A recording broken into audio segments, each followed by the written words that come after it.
Bonjour Daniel, Boker Tov. Alors que le bilan des tremblements de terre en Turquie et en Syrie s'alourdit d'heure en heure, Israël accentue en tout cas son aide aux zones sinistrées. Oui, en effet, Boker Tov, Ilana, on parle désormais ce matin d'au moins 15 000 tués dans les deux séismes qui ont frappé la Turquie et la Syrie. Et face à ce drame, l'État d'Israël intensifie son action de sauvetage. Ainsi, une délégation de plus de 200 personnes, pour la plupart des médecins, des infirmiers, réservistes de Tsahal, est arrivée dans la nuit sur place en Turquie. Il s'agit donc de ces médecins et d'infirmiers qui auront pour mission de créer un vaste hôpital de campagne. Plus d'une dizaine d'avions cargo militaires israéliens ont également transporté des dizaines, voire des centaines de tonnes de matériel médical et de médicaments à cet effet. Cet hôpital devrait être opérationnel pendant une dizaine de jours. Et pendant ce temps, la délégation des sauveteurs de la défense passive poursuit son action avec efficacité. Après avoir extrait au moins 4 personnes vivantes des ruines, elle tente de vérifier s'il y a encore des survivants.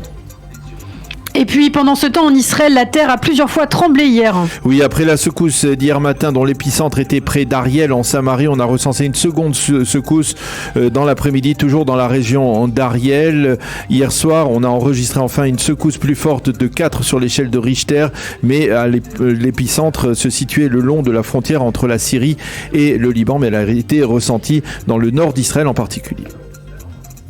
Sur le plan sécuritaire à présent, la police et les forces de sécurité vont mobiliser le mois prochain 4 bataillons de réservistes. Oui, ces réservistes seront déployés en renfort dans les zones à risque à Jérusalem et en Judée et Samarie en perspective du mois du Ramadan qui, vous le savez, débute le 22 mars prochain.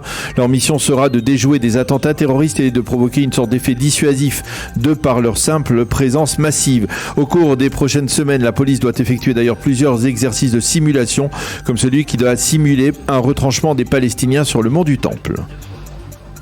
Dans le reste de l'actualité, Tsahal s'apprête à détruire la maison du terroriste qui a assassiné 7 personnes il y a 2 semaines à Neve Yaakov à Jérusalem. Oui, cette maison se trouve dans le quartier arabe d'Atour, dans la partie est de Jérusalem. La décision a été annoncée hier. Les membres de la famille du terroriste qui vivent sur place ont reçu un document officiel mentionnant l'imminence de cette destruction. Le terroriste avait été abattu par les forces de police après avoir tué 7 personnes, dont plusieurs devant une synagogue du quartier de Neve Yaakov à Jérusalem. Cette mesure punitive, donc la destruction de la maison du terroriste, a été annoncée très rapidement après l'attentat par les autorités israéliennes, par Benjamin Netanyahou, qui espère qu'elle aura donc un effet dissuasif. Ceci étant, on a appris hier que l'état de santé du jeune officier des parachutistes qui avait été très sérieusement blessé le lendemain de cet attentat, lors d'un autre attentat près de la cité de David à Jérusalem, s'est considérablement détérioré. Ses jours sont désormais en danger. Sa famille demande instamment de prier et de réciter des psaumes pour son prompt rétablissement. C'est cet officier qui avait donc neutralisé le jeune terroriste de 13 ans qui avait ouvert le feu dans sa direction, blessant également son père. Et puis enfin, c'est lundi que les premières clauses de la réforme judiciaire israélienne devraient être votées par la Knesset. Oui, le président de la commission des lois du Parlement israélien, Simcha Rothman, du parti sioniste religieux, Simcha Rothman voulait voter ces 2 premières clauses au sein de sa commission dès hier, mais l'opposition a fait traîner les débats, empêchant ce vote qui devrait donc intervenir seulement lundi matin. Et c'est probablement le même jour, en soirée, que ces 2 clauses seront votées en première lecture dans l'hémicycle du Parlement israélien. L'opposition a l'intention d'organiser une vaste manifestation de protestation au moment du vote devant le Parlement israélien.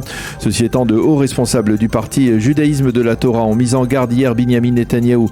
Si vous deviez vous rétracter à propos de la réforme judiciaire, vous risqueriez alors de vous retrouver sans coalition, ont déclaré ces hauts responsables. D'autres formations de la coalition auraient fait passer le même message apparemment au Premier ministre israélien, un message donc de mise en garde. Leur principe est clair, il est possible de trouver un compromis sur les détails de la réforme, mais pas sur ses grandes lignes.